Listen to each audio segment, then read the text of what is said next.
பாடசாலை கேட்டுக்குள் கால் வைத்தவுடன் இது ஒரு புனித கோயில் என்றே கருதலாம். Temple of learning.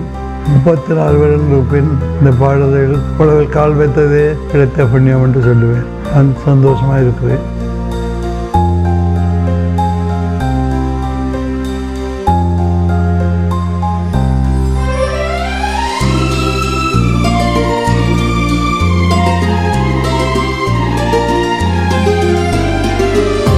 தூரத்தில்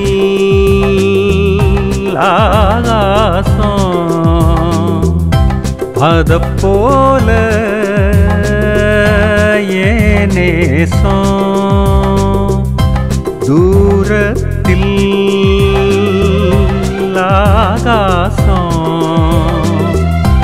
அதப்போல ஏனேசம். ஊர் முழுசும் என் சுவாசம். ஊர் முழுசும் என் சுவாசம். நான் நடந்து திரிஞ்ச இடம் மேலே ஒரு பாசம். நான் நடந்து திரிஞ்ச இடம் மேலே ஒரு பாசம். தூரத்தில் ஆகாசம் அதப்போல ஏனேசம்.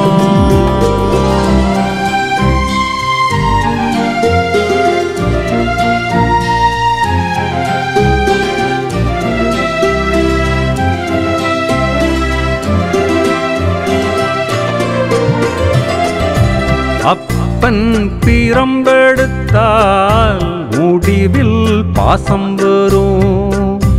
ஆசிரியன் பிரம்பெடுத்தால் முடிவில் அறிவு வரும். அப்பன் பிரம்பெடுத்தால் முடிவில் பாசம் வரும். ஆசிரியன் பிரம்பெடுத்தால் முடிவில் அறிவு வரும். மனசு முழுசும் நினைவுகளால் நிறைஞ்சு கிடக்குது. ஏன் மனசு முழுசும் நினைவுகளால் நிறைஞ்சு கிடக்குது. மறுபடியும் இளைஞனாகி ஓட தவிக்குது. தூரத்தில் ஆகாசம் அதப்போல என் நேசம்.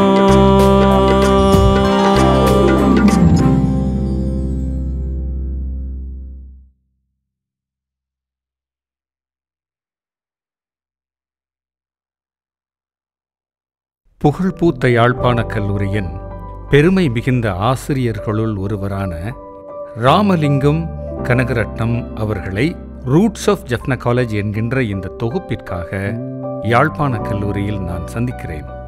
வாழ்க்கை சில வேளைகளில் நமக்கு எதிர்பாராத அதிர்ஷ்டத்தை வீசிச் செல்லும். அதைப்போல 41 ஆண்டுகள் யாழ்ப்பாணக் கல்லூரியில் கல்வி சேவை புரிந்து இன்று ஓய்வு பெற்று கனடா தேசத்தில் வாழ்ந்து வருகிற 97 வயது இந்த இளைஞரை நான் சந்திப்பதற்கு இறைவன் எனக்கு தந்த இந்த வாய்ப்பிற்காக நான் நன்றி செலுத்துகிறேன். யாழ்ப்பாணக் கல்லூரியின் முழு அங்கமாக திகழ்ந்த கனகரட்னம் மாஸ்டர் அவர்களை நான் வாழ்த்தி வரவேற்கிறேன். வணக்கம் சார். வணக்கம். உங்களை பற்றிய ஒரு சுய அறிமுகத்தையும் கல்வி சேவையிலும் விளையாட்டிலும் நீங்கள் ஆற்றிய அனைத்து சேவைகளையும் பற்றி விரிவாக சொல்லுங்கள். நான் பிறந்தது நாரந்தனையில் 1922ஆம் ஆண்டு ஜனவரி மாதம் 30ஆம் தேதி. ஆரம்ப கல்வி நாரந்தனை கணித வித்தியாசாலையில். 8 வயதில் அப்போ மெலே பெனின்சுலா இருக்கிற ஊருக்கு என் மூத்த தலைமையினர் அங்கே ஆசிரியர் இருந்தார்.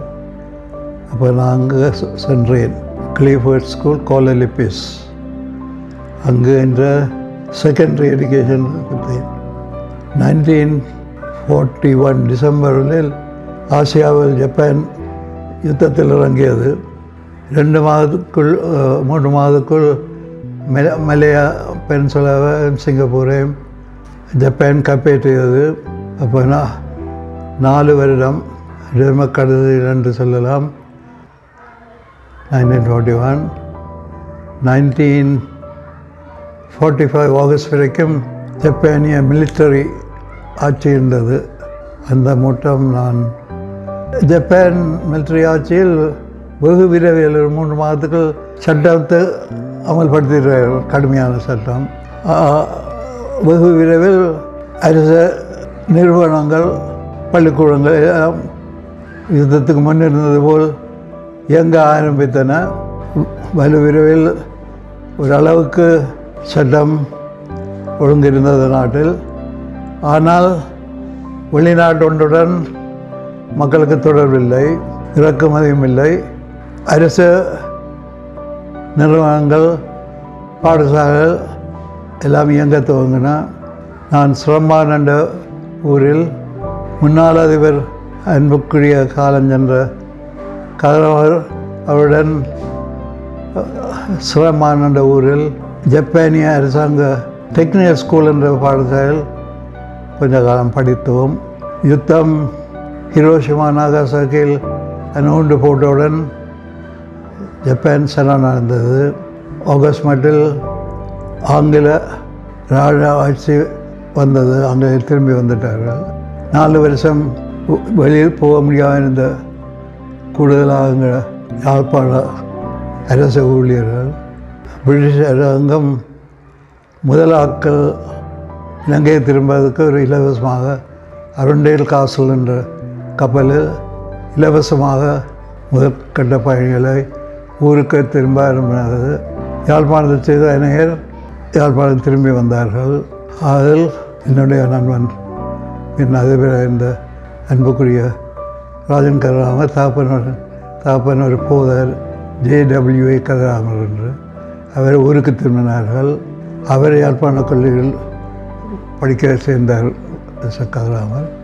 நான் அங்கே இருந்து 96ஆம் ஆண்டில் பழைய பள்ளிக்கூடத்துக்கு போய் கோலேபீஸ் கிளிஃபோர்ட் ஸ்கூலில் என் சீனியர் கேமி எக்ஸாம் டிசம்பர் 46 எடுத்தேன். ஃபர்ஸ்ட் கிரேடில் சித்தி அடைந்தேன். பிறகு உயர் படிப்புக்காக ரெஃபர்ஸ் காலேஜ் என்று சிங்கப்பூரில், அது பிற்காலத்தில் 3 வருஷத்தில் யூனிவர்சிட்டியாக அமைந்தது, சிங்கப்பூர் யூனிவர்சிட்டி. ஆனால் நான் படிப்பில் ஊக்கம் அடையாது.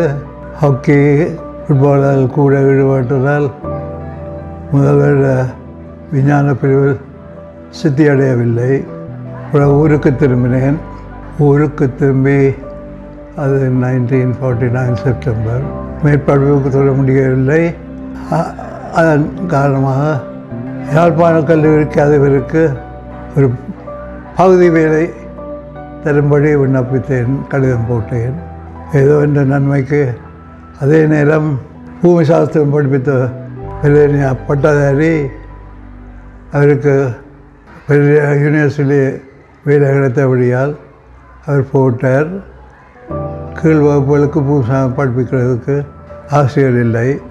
என்னோட மலேசியன் என்றபடியால் அந்த நாட்களில் விஞ்ஞானத்துக்கு குறைவு. அப்போ பூமி சாஸ்திரத்துக்கு கற்பிக்கக்கூடும் என்ற எண்ணத்தில் என்னை ஒரு நேர்முக சந்திப்புக்கு அதிபர் அழைத்தார்.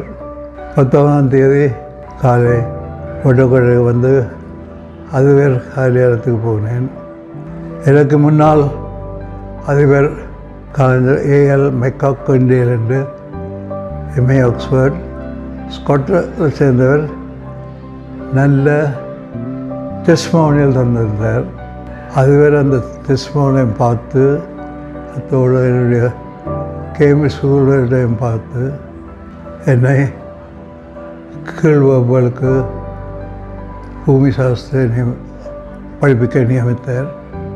செப்டம்பர் 21ஆம் தேதி புதன்கிழமை என்னை பாடசாலை 11-20 வழக்கமான ஸ்கூல் அசம்பிளி என்னை அறிமுகப்படுத்தினார். ஆசிரியர் முறையில் இருந்தார்கள், என்னை அறிமுகப்படுத்தினார். ஆசிரியர் குழு ஒருவரும் எனக்கு தெரியவில்லை, அவர்கள் எனக்கு அறிமுகமாக இருக்கவில்லை. ஆனால் மாணவர்களுக்குள் மலேசியாவில் என்னோட படித்த சில மாணவர் இருந்தார்கள். அதற்கு பின்னேற பாடசாலையில் நான் வகுப்பு ஆரம்பித்தேன். ஹோம் 5 ஹோம் 6 ஞாபகம் இல்லை. ஆனால் கடல் சேலனோ நான் எடுத்த முதல் வகுப்பு மாணவி சகோதரி கனடாவில் இருக்கிறார்கள். ஹோம் 5 6 படிப்பிச்சது 7 8. அதோடு இந்த ஆசிய தொழில் யாழ்ப்பாணத்தில் ஆரம்பிக்கப்பட்டது. பிறகு கூட கணிதமும் பின் ஆங்கில ஆசிரியர் ட்ரைனிங் முடித்த பின் ஆங்கிலமும் கணிதமும் பிரகார பாடங்களாக கற்பித்தேன். இடையில் என்எஸ்ஐன் பாஸ் பண்ணேன். பாடசாலை படிப்புக்கும் தொழிலுடன் விளையாட்டுத் துறையில் பங்கு பெற்றினேன். நான் சேர்ந்தது 1940ஆம் ஆண்டு. அடுத்த வருஷம் படிப்பிக்கிறதோடு உதவிண்டா பயிற்சிக்கு சயின்ஸ் ஃபேக்டரி தலைமையாக இருந்த காலஞ்சந்த ஸ்ரீ ஜீவரட்னம் உதவிண்டாத்துக்கு பயிற்சிக்கு பொறுப்பாக இருந்தார். நான் உதவி அதனால் சேர்ந்தேன். பாடசாலையில் கால்பந்து விளையாட்டு கடைசி தவறையில் நடைபெறுவது. இந்த கடைசி தவறையிலும் சென்ட் பேட்ரிக்ஸ் கல்லூரிக்கும் யாழ்ப்பாணத்தில் உள்ள போட்டி தான் அந்த கடைசி விளையாட்டு போட்டியாக இருக்கிறது. Last match of the season. அந்த 1950 ஆண்டு கடைசி மேட்ச் மிகவும் சிறப்பாக நடந்தது, விறுவிறுப்பாக நடந்தது. சென்ட் பேட்ரிக்ஸ் ஆஃப்டர் ஒரு கோல் அடித்தது, ஜெஃப்னா காலேஜும் ஒரு கோல் அடித்தது. செகண்ட் ஹாஃபிலும் ஜெஃப்னா காலேஜ் சென்ட் பேட்ரிக்ஸ் ஒரு கோல் அடித்தது. அப்போ அவர்கள் முன்னிலையில் நின்றார்கள். 2-1 நிலையில் இருந்தது. யாழ்ப்பாணம் விளையாட்டு வீரர்கள் கடும் பாடுபட்டார்கள், சமனாக்குவதற்கு பாடுபட்டார்கள். வந்து கூட செம்லக் பகுதியில் இருந்தது. கேப்டன் ராமச்சந்திரன் கடுமையாக பந்தோடு ஓடியாடி முயற்சி செய்தார். கடைசி நேரத்தில் போட்டி முடியும் தருவாயில் கடும் முயற்சியால் ஒரு கோல் அடித்தார். இந்த கோல் அடித்து முடிய கோல் போக கடைசி விசிலும் ஊதப்பட்டது. சிறப்பான விளையாட்டு, கரகோஷம் விளையாட்டு சமனாக முடிந்தது 2-2. நாட்கள் பெவிலியன் இல்லை. சென்ட் பேட்ரிக்ஸனம் யாழ்ப்பாணத்து கவி இருந்தது, ஓட்டச்சரம் இருந்தது, கரகோஷம். மேட்ச் 2 முடிஞ்சது. சென்ட் பேட்ரிக்ஸ் அது ஃபாதர் லாங் கலாலமாக இருந்தவர். எல்லோரும் ஒலிம்பிக் கலவரம் செய்தார்கள். சிலியா மாஸ்டர் இரு தலைவரும் சேர்ந்து அடுத்த திங்கட்கிழமை, இது நடந்த வெள்ளிக்கிழமை, திங்கட்கிழமை பாடசாலை விடுதலையாக அறிவித்தார்கள். திங்கட்கிழமை பாடசாலை விடுதலையாக அறிவித்தார்கள். அது ஒரு சிறப்பு அம்சம். நான் உதவியாளராக பயிற்சிக்கு இருந்தேன். நான் இப்போ அந்த ஆண்டிலிருந்து கூடுதலாக பாடசாலை வகுப்பு வேலைகளுடன் மாத நேரங்களில் பிக்னர் ஃபீல்டில் உதயபந்தாட்டு பயிற்சியாக இருந்தேன். அதே நேரம் இது 1950 ஃபீல்ட் ஹாக்கி என்ற விளையாட்டு யாழ்ப்பாணத்து வடமாநிலத்திலே இல்லை, ஒரு பாடசாலையும் இல்லை. ஆனால் எங்கள் பாடசாலை அந்த நேரம் உதயமணி வந்து மலேசியாவை விட்டு வந்து இங்கே யாழ்ப்பாண குடியேற முன்னாள் அரசாங்கத்தின் பிள்ளைகள் அங்கே ஒரு அளவுக்கு மலேசியா பாடசாலை படித்தது வந்தவர்கள் அநேகம் பேர் யாழ்ப்பாணத்தில் சேர்ந்தவர்கள். அவர்களுக்கு ஹாக்கி விளையாட்டு பயிற்சி இருந்தது, விளையாடினவர்கள். அவர்கள் அதை இங்கேயும் துவங்கலாம் என்று ஆலோசித்தார்கள்.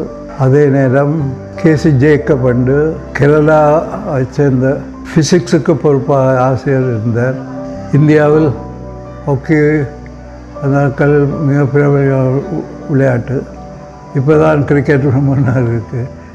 அந்த நாட்களில் ஹாக்கி தான் இந்தியா உலகத்திலே முன்னிலையில் இருந்தது. இப்போ இவருக்கும் ஹாக்கி பயிற்சி இருந்தது, படிக்கிறார்கள். மலேசியாவிலிருந்து வந்து மாணவரின் விருப்பத்துக்கேற்ப இவரை கேட்டு ஹாக்கி ஆரம்பிக்கலாம் என்று அவரும் இந்தியாவில் ஹாக்கி விளையாடபடியால் அவருக்கும் உற்சாகம் இருந்தது. அவரும் விரும்பினார். விளையாட்டுத்துறைக்கு பொறுப்பாக இருந்த துரைராஜா அவரும் அதுக்கு துணையாக இருந்தார். ப்ரௌன்ஃபீல்ட் ஹாக்கி பிறகு ஆரம்பமானது. இந்த நாட்கள் ஒரு பள்ளிக்கூடத்திலும் இல்லை. யாழ்ப்பாணம் போலீஸ் ஸ்டேஷனில் தெற்கில் விளையாடின போலீஸ் உத்தியோகர் சிலர் இருந்தார்கள். 1950 ஆண்டு ஒரு பயிற்சி விளையாட்டாக அவர்களுடன் ப்ரௌன்ஃபீல்டில் விளையாட்டு நடந்தது. போலீஸ் டீமில் விளையாடினவர் இருந்தார்கள். தற்காலத்து ஒரு 10 பேரை சேர்க்கறதுக்கு எல்லாக்களும் சேர்ந்தார்கள். அது 1949 கடைசி வேண்டும். அப்போ யாழ்ப்பாண பாடசாலை ஹாக்கி இல்லாதபடியால் இது துராஜா கொழும்புக்கு போய் விளையாடலாம் என்று யோசித்தார்கள். கொழும்பில் அந்த நேரம் தமிழ் யூனியன் விளையாட்டுத்துறையில் கிரிக்கெட்டிலும் ஹாக்கியிலும் முதல் இடத்தில் இருந்தது. ஹாக்கிக்கு கிரிக்கெட்டுக்கும் இலங்கைக்கு விளையாட நேஷனல் பிளேயர்ஸே இருந்தார்கள். தமிழ் யூனியனுக்கு பொறுப்பாக இருந்தவர்களின் வைரசிங்கன், எனக்கு அவர் பெயர் சில பிள்ளையார் சொல்வது தெரியவில்லை, வைரசிங்கன் நினைக்கிறேன். அவர் எங்கள் விருப்பத்தை கொழும்பில் வந்து விளையாடுவதை ஏற்றுக்கொண்டார். 1950 51 தெரியவில்லை. முதல் டீம் ஜாமாலி ஹாக்கி டீம் கொழும்பு சென்றது. தமிழ் யூனியன் அவர்கள் கிளப்லேயே அந்த வருஷம் தங்கினோம். 2 கிளப்புடன் விளையாட வைரசிங்க ஒழுங்கு செய்திருந்தார். அவர் கிளப்லேயே தங்கி விளையாடிட்டு திரும்பினோம். அப்போ கேப்டன் ராஜசிங்கம் நினைக்கிறேன். அந்த வருஷம் திரும்பிட்டோம், விளையாடி திரும்பிட்டோம். அந்த மேட்சின் முடிவே நினைவில்லை. ஆனால் முதல் வருஷம் அந்த முறை போடும்போது விளையாட்டு செலவுக்கு ஓரளவு பொறுப்பாக இருந்தவர்கள் நம்புகிறேன். அப்போ தொடங்கி தொடர்ந்த ஒவ்வொருடம் சில வருடங்கள் சென்றோம் கொழும்புக்கு விளையாடுறதுக்கு. யாழ்ப்பாணத்தில் பள்ளிக்கூடங்கள் ஹாக்கி ஆரம்பிக்கவில்லை. 1994 ஆண்டு எங்கள் பாடசாலை பழைய மாணவன் டி ஆனந்தரட்னம் பெரேனியா ஹாக்கி டீமுக்கு கேப்டனாக இருந்தார். நாங்கள் ஒருவரும் கொழும்புக்கு போய் விளையாடுறது. அப்போ பெரேனியாவில் வந்து ஒரு மேட்ச் விளையாடும் ஒரு அழைப்பு இருந்தது. இப்போ நாங்கள் 1954 கொழும்பு வழி பெரேனியா போய் அங்கே விளையாடினோம். பழைய மாணவன் டி ஆனந்தரம் போய் உட்கார்ந்தார், தலைவர் இருந்தார். எங்கள் டீமுக்கு மிஸ்டர் ராமலிங்கம் தலைவர் இருந்தார். அந்த வருடம் நாங்கள் பெரேனியா டீமை தோற்கடித்தோம். ஸ்கோர் நிலவில்லை. பின் கொழும்புக்கு போய் மேட்சஸ் விளையாடினோம். 95 ஆண்டு எங்கள் சிறப்பாக விளையாடுறது. கொழும்பு போய் நினைச்சு ஆகஸ்ட் தான் போகிறேன்ட்டு சரியாகவில்லை. கொழும்பு போய் விளையாடினோம். முதல் மேட்ச் லைட் இன்ஃபேக்ட்ரியோடு நினைக்கிறேன். லைட் இன்ஃபேக்ட்ரியோடு ஃபர்ஸ்ட் ஹாஃப் அவர் தான் முன்னிலை நின்றார்கள். சென்ற கடைசியில் எங்கள் குழு நல்லா விளையாடி 2 கோல்ஸ் போட்டு அந்த மேட்சை நாங்கள் வென்றோம். ஸ்கோர் நினைவில்லை. அடுத்த மேட்ச் தமிழ் யூனியனுடன், இது 1955. தமிழ் விளையாட்டில் இலங்கைக்கு விளையாடின வீரர்கள் இருந்தார்கள். ஃபுல் பேக்கில் national players mister வைரசிங்கி and Mayilvanam என்று வேறு ஹாக்கிக்கு அந்த நாட்கள் பேர் போடுவார். டிஃபென்ஸ் ஃபோர் லைனிலும் 2 நேஷனல் பிளேயர்ஸ் இருந்தார்கள். என்றாலும் கடைசி மேட்சில் எங்களோட ஃபோர்ட்ஸ் வச்சன் கேப்டன் ஸ்ரீபதி நல்லா விளையாடி அதிசயவனால் அந்த மேட்சை யாழ்ப்பாண கல்லூரி பண்ணுறது. ஸ்கோர் ஞாபகம் இல்லை. அடுத்த மேட்ச் பிஆர்சியுடன் அவை அந்த வருடம் கொழும்பு கிளப்ஸின் விளையாட்டு போது சாம்பியன்ஸ். ஃபார் தட் இயர் எங்களோட டீம் விளையாடினது சிறப்பாக விளையாடினது. ஆனால் அந்த போட்டியில் நாங்கள் ஒரு சிறு 2 கோலால் தோற்றோம். ஆனால் அந்த மேட்ச் மிக சிறப்பாக நடந்தது. எங்கள் டீம் மெம்பர்ஸ் சிறப்பாக விளையாடினார்கள். அந்த வருடம் பத்திரிகைகளில் எங்களை பற்றி நிறைய எழுதப்பட்டது. எங்கள் டீம் சிறப்பாக விளையாடின மற்றொரு டீம் ஃப்ரம் ஜெஃப்னா இந்த பிஆர்சி மேட்சையும் சிறப்பாக எழுதினார்கள். என்றாலும் தோற்றாலும் கடைசியில் சிறப்பாக விளையாடு எங்கள் டீம் பத்திரிகையில் போற்றப்பட்டது. அவர் நல்லா பயிற்சியாக இருந்தார்கள் உண்டு.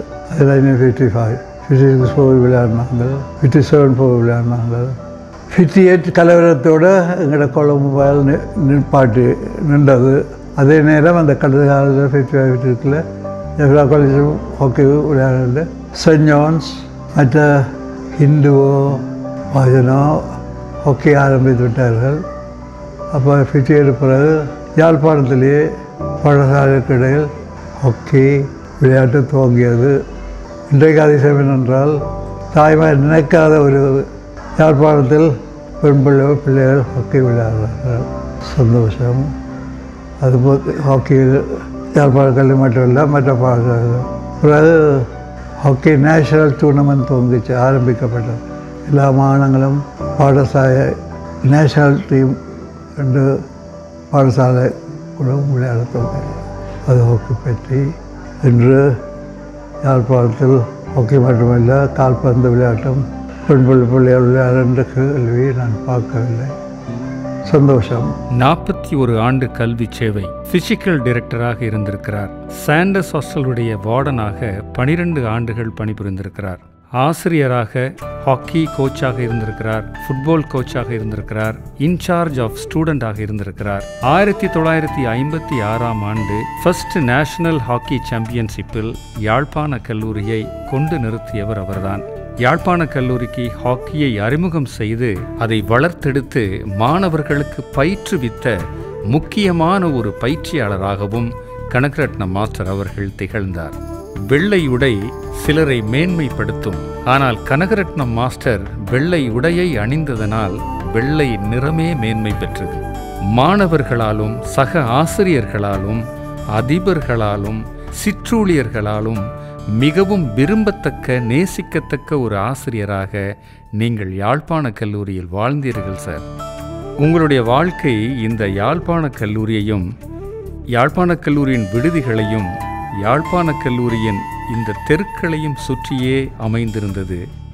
இத்தனை ஆண்டு கால இடைவெளிக்கு பின்னால் மறுபடியும் நீங்கள் நேசித்த அந்த யாழ்ப்பாண கல்லூரியில் உங்கள் கால் பதித்த போது என்ன உணர்ந்தீர்கள் சார்?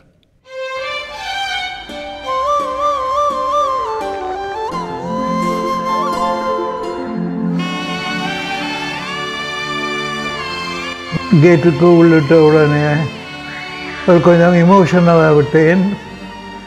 பழைய நினைவுகள், பழைய அதிபர்கள், உபாதிபர்கள், சக ஆசிரியர்கள், மாணவர்களின் நினைவு வந்தது. ஹாஸ்டலில் இருந்து வார்டில் இருந்த போது மாணவர்கள் நினைவு பசுமைக்கு வந்தது. அதிபரின் அலுவலகத்தில் விட்ட போது பழைய அதிபரின் நினைவுகள், அதிபர் செல்லையா, கலைஞர் எல்லாரும், பாலசிங்கம், ராஜன் கராமர், லைப்ரரி நடக்காத கேஸ் இல்லையாண்டு அந்த லைப்ரரியை உச்சத்துக்கு வளர்த்தவர், இலங்கையிலே சிறந்த லைப்ரரியாக இருந்தது கேஸ் இல்லையாண்டு. உப அதிபர்கள் டிஎஸ் சாண்டர்ஸ், அவர் விக்னகாலுக்கு பட்டு ஆசிரியர். உப அதிபர்கள் லாய்மன் குலதங்கம், கேசி திருவண்ணம், சக ஆசிரியர்கள். கடைசியில் வந்து அதிபர் ரெவரண்ட் டாக்டர் ஜெபனேசன், இவர்கள் எல்லாரும் நேக்கு வந்தனர். ஸ்டாஃப் ரூம் நாங்கள் பாடம் முடிஞ்ச போது ஃப்ரீயாக இருந்தால் வந்து ஸ்டாஃப் இருக்கிறது. பழைய லைப்ரரி, அதுக்கு பிறகு டேனியல் புது லைப்ரரிக்கு வந்து ஓய்வு நேரங்கள் இருப்பது. கொஞ்ச காலம் லைப்ரரியனும் மற்ற வெல்ஃபேர் ஆஃபீஸரம் எல்லாம் எனக்கு வந்தன. மாணவர்களோடு வகுப்புகள் சில சமயம் கோவித்தாலும் மற்றபடி அந்த வகுப்பறைய கால் வைக்கும் போதே அது ஒரு சந்தோஷம். மாணவர் பார்த்த உடனே எனக்கு அது மகிழ்ச்சியாக இருந்தது. அந்த நினைவுகள் வந்தன. நான் அதுக்கு மேலே என்ன சொல்கிறேன்னு எனக்கு சொற்கள் வரவில்லை. நன்றி சார். யாழ்ப்பாண கல்லூரியில் நீங்கள் ஆசிரியராக பணி செய்த காலம் உங்கள் வாழ்க்கையினுடைய பொற்காலம் என்று சொன்னால் அது பொருத்தமானதாக இருக்கும் என்று கருதுகிறீர்களா? யாழ்ப்பாண கல்லூரியாக இருந்த காலம் சிறப்பான காலமே என்று சொல்வேன். என் வாழ்க்கை மிக சிறப்பான நிர்வாகத்தில் இருந்த அதிபர்கள், ஆசிரியர்கள், போர்டிங்கில் மற்ற சுற்று ஊழியர்கள், பாடசாலையில் அதை இந்த சொல்வர்கள் கேட்டிருக்க அந்த பாடசாலை லேண்ட்ஸ்கேப் வளவெல்லாம் முதல் தரத்தில் இருக்கும்போது பாடசாலை கேட்டுக்கு கால் வைத்தவுடன் இது ஒரு புனித கோயில் என்றே கருதலாம். Temple of learning. கீழ்வரிலிருந்து கீழ்பிரிவு கிண்டர் கார்டன் பாலப்பிரிவிலேருந்து உயர் வகுப்புக்கு வந்து பின் பாட்டதாரியாக விழிக்கிறவரும் பலர் சிலர் உண்டு. அந்த சிறப்பு கிடைக்கிறது அறிவு. பாடசாலை வகுப்பிலிருந்து அறிவியல் துவங்கி மேற்ப படித்து ஒரு விஞ்ஞான பட்டதாரி அந்த கலை பட்டதாரியை வெளியிட சந்தர்ப்பம் கிடைக்கும். கல்வியோ இன்ஸ்டிடியூஷன் அரிதண்டே சொல்லுவோம். இது அந்த வகையில் இலங்கையிலே ஒரு சிறந்த இன்ஸ்டிடியூஷனாக அமைந்தது. எனக்கு ஒரு டெம்பிள் ஆஃப் லேர்னிங் என்றே சொல்லுவேன். அதுக்கு மேலே நான் சொல்வதற்கு ஒன்றும் இல்லை. ஏதோ கடவுள் இந்த பாடசாலையில் சேவையாற்ற கிடைத்தது கடவுள் அருள் என்று சொல்வேன். பிள்ளைகளும் படித்தவர்கள் எல்லாம் கடவுள் அருள்தான் எனக்கு கிடைத்த பாக்கியம். நான் உட்பட பல உங்களுடைய மாணவர்கள் உங்களை தேடி தேடி வந்து இப்பொழுது சந்திக்கிறார்கள், கை குலுக்குகிறார்கள், கட்டி தழுவுகிறார்கள். இப்பொழுது உங்களுடைய மனநிலை எவ்வாறு இருக்கிறது? உண்மையில் சொல்வதற்கு சொற்கள் இல்லை. உணர்ச்சி விதமாக கண்டவுடன் அது ஒரு தனி அனுபவமாக இருந்தது, சந்தோஷமாக இருந்தது. எனக்கு கிடைத்த அரிய வாய்ப்பு என்று சொல்வேன். பழைய மாணவர்கள் சந்திப்பதும் அவர்கள் சிலர் பெற்றோர்களுடன் சேர்ந்து படிப்பித்ததும் அல்லது பெற்றோர்களுடன் ஆசிரியர் பெற்றோர் உணர்வு சிறப்பாக இருந்தென்றே சொல்வேன். அவர்களை சந்தவுடன் அவர்கள் ஞாபகம் வைப்பவர்கள் எப்படி சிறப்பாய் அவர்கள் கற்றார்கள் என்ற அனுபவம். சில படமானவர்கள் விளையாட்டு பயிற்சியிலும் பங்கு பெற்ற கால்பந்து ஹாக்கி 2 வயதும் சந்தித்தார்கள். அது சந்தோஷமாக இருந்தது. 34 வருடங்களுக்கு பின் இந்த பாடலில் புலவில் கால் வைத்ததே கிடைத்த புண்ணியம் என்று சொல்லுவேன். அதுக்கு மேலாக பழைய மாணவர்கள் வந்து என்னை இங்கே சந்தித்தது நான் கொடுத்து என்று சொல்லுவேன். மாணவர்கள் சந்திக்கும் போது அந்த பழைய ஞாபகங்கள், இளமை ஞாபகங்கள், சந்தோஷமான தான் இருக்கிறேன். அந்த சந்தோஷமாக இருக்கிறேன். 200வது ஆண்டை கடந்திருக்கிற யாழ்ப்பாண கல்லூரிக்கு நீங்கள் தருகிற வாழ்த்து செய்தி என்னவாக இருக்கும்? இன்னொரு ஒன்று சிறப்பாக கொண்டாத அந்த பிரின்சிபலுக்கு வாழ்த்துக்கள். என்ன அவர் தலைமையில் இருந்தது அவர் சந்திச்சு இப்போ பழைய மாணவர் ஜேக்கப் அந்த அதால் இருந்த பேர் வருதில்லை கணேசரத்னம் மற்ற இந்த மகள் தலவாசிங்கம் போடி மாதத்தை பேத்தி விநாயக மாதத்தை பேத்தி ஒரு சிறப்பான ஆசிரியர் தலைமையில் இருந்தது. இப்போ இனி அவன் இதில் வரும் ஆசிரியர் ஒத்துழைப்பு வேணும், பெற்றுக்கு போகணும். ஒரு இனத்தை நான் சொல்ல போ அது ஒரு நல்ல காலம். டீச்சர் இருந்தனம் அந்த அண்டர் கிராஜுவேட் செக்ஷன் இருந்தது, பட்டாய லெக்சர் இருந்தனம் பங்கர் செல்லையா துவக்கத்தில் டிஎஸ் சாண்டர்ஸ் இருந்தது. ஒரு லாய்மன் குலத்தகம் கேசி தொடர்ந்தோம் பாலசிங்கத்தர் பாலசிங்கத்தை கதா மாதிரி ஒரு பொற்காலம் என்னான்னு சொன்னார். ராசிங்கம் தண்டு மிக ஓடும் 200 ஆண்டு சிறப்பாக நடந்த கல்லூரி, 200 ஆண்டு விழா மிக சிறப்பாக நடந்தது. இன்னும் பல ஆண்டுகள் இன்னும் மேன்மேல் வளர வேண்டும் என்றே நான் ஆண்டவனை வேண்டிக் கொள்கிறேன். வருங்கால யாழ்ப்பாணங்கள் நாட்டில் ஒன்றுமில்லை முன்னிலைக்கு நிற்க வேண்டும், சிறப்பாக இருக்க வேண்டும்.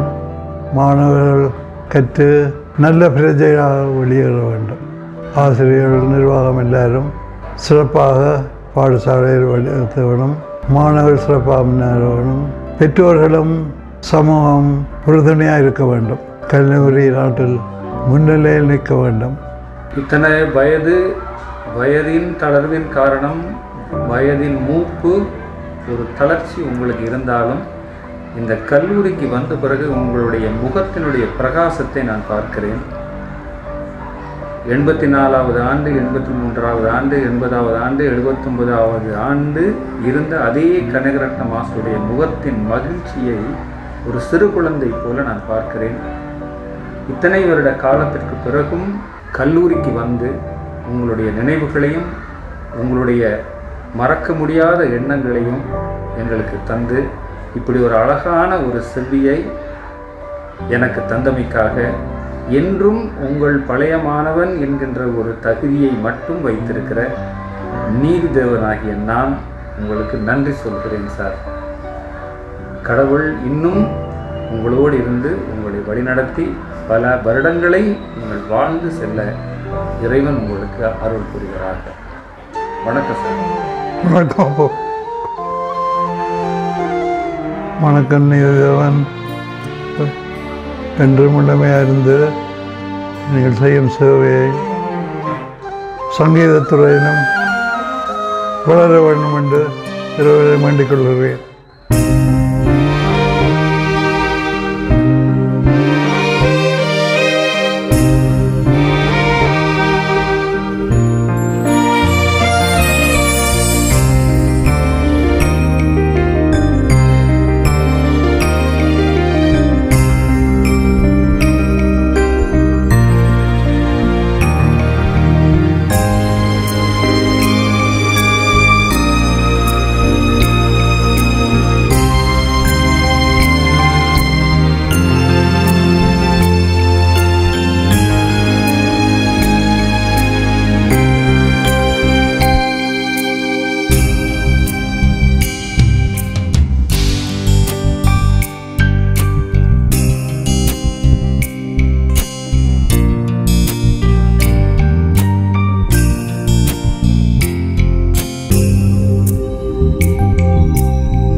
ஜனவரி மாதம் 30ஆம் நாள் 2025 97வது பிறந்த நாளை காணும் பேரன்புக்கும் பெரு மதிப்பிற்கும் உரிய எங்கள் கல்லூரியின் ஓய்வு பெற்ற கணித ஆசான் உயர்திரு கனகரத்தினம் ராமலிங்கம் அவர்களுக்கு இனிய பிறந்தநாள் நல்வாழ்த்துக்கள் சொல்கிறோம். 97வது பிறந்தநாள் காணும் ஆசானே, விண்தொடும் புகழுடன் நீங்கள் கண்படாமல் இன்னும் பல்லாண்டு மண்ணில் வாழியவென வாழ்த்துகின்றோம். அறத்தின் வழி வாழும் நல்லாசிரியர், சிறப்பானதொரு எங்கள் வழிகாட்டி, மனம் திறந்து மனமுவந்து பிறந்த நாள் நல்வாழ்த்துக்கள் கூறுகின்றோம். பல்லாண்டு வாழியவே. ஆளுமையுள்ள பல பணிகளால் வரலாற்றை உருவாக்கிய ஆசிரியர்கள் நாளும் படைத்த வரலாறுகளால் வரலாறே நீண்டே செல்கிறது. நீளுகின்ற வரலாற்றில் எங்களுடன் வாழுகின்ற வரலாறு நீங்கள். இந்த நாளிலும் வரும் காலங்களிலும் வரலாறு படைத்து என்றென்றும் வரலாற்றில் நிலைத்திடவே நல்வாழ்த்துக்கள். இளைப்பாறும் வரையில் பலரையும் புடம் போட்டவர், விளையாட்டு பயிற்றுவித்தலிலும் தடம் பதித்தவர், சளைக்காத பணிகளால் இடம் பிடித்த நீங்கள், விளைவித்த விருட்சங்களான நாங்கள் உங்களை வாழ்த்துவதில் பெருமை கொள்கிறோம். ஒன்றாய் எமக்கு கிடைத்த 3 இரத்தினங்களான ஆனந்த ரத்தினம், செல்வரத்தினம், கனகரத்தினம் என்ற 3 இரத்தினங்களும் நன்றாய் கல்வி பணி செய்து வென்ற இரத்தினங்களில் இன்றும் எம் மத்தியில் நின்று நிலைத்து வாழும் நீங்கள் என்றென்றும் நலமாகவும் பலமாகவும் வாழ வாழ்த்துகின்றோம்.